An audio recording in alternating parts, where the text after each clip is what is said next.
Hey, community group leaders and teachers. I hope you're doing well and having a fabulous day. Hey, I'm excited to bring to you this week's Leadership Minute. This is one more tip that you can have in your tool belt to lead more effectively. You're probably saying, where are you and why are you in a hotel room? I'm actually sitting on campus at Southwestern Seminary for some classes I'm working on for personal growth and development. While I'm here, though, I wanted to make sure that I got a leadership challenge to each of you so that we can be more challenged to grow as we run hard after Jesus.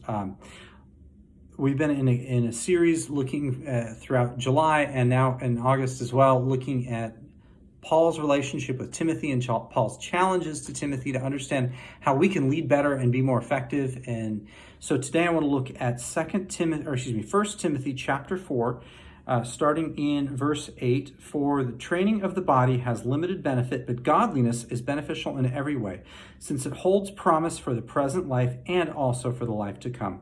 This saying is trustworthy and deserves full acceptance. For this reason we labor and strive, because we have put our hope in the living God, who is the Savior of all people, especially of those who believe.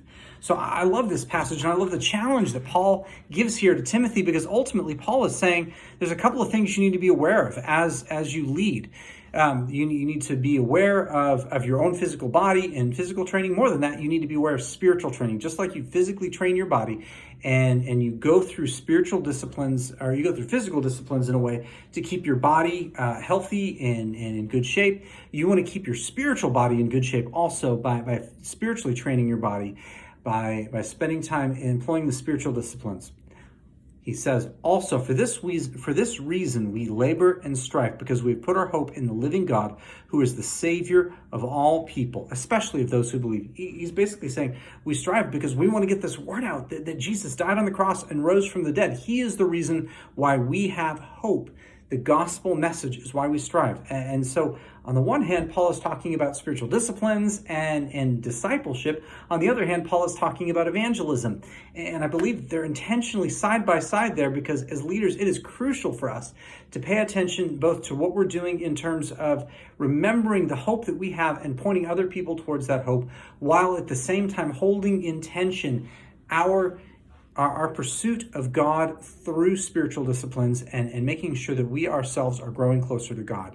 It's important to do both at the same time and to challenge those around us to practice both also. So I believe the leadership challenge for us this week, not only for ourselves personally, but for those that we lead, is to help equip and guide those we lead to be good at sharing their faith with other people, and also engaging in spiritual disciplines to continue to grow closer to God. Doing both will set us up for success in multiple ways. But if we miss out on one or the other, we could be setting ourselves up for shortcomings or for failures in one way or another. And so that would be my encouragement to you as Paul encouraged Timothy. If you have any questions about that leadership minute or any other leadership minute we've discussed, I encourage you, reach out to me, shoot me a text or an email. But I do look forward to seeing you back here again next week for our next round of Leadership Minute. Hey, blessings, friends.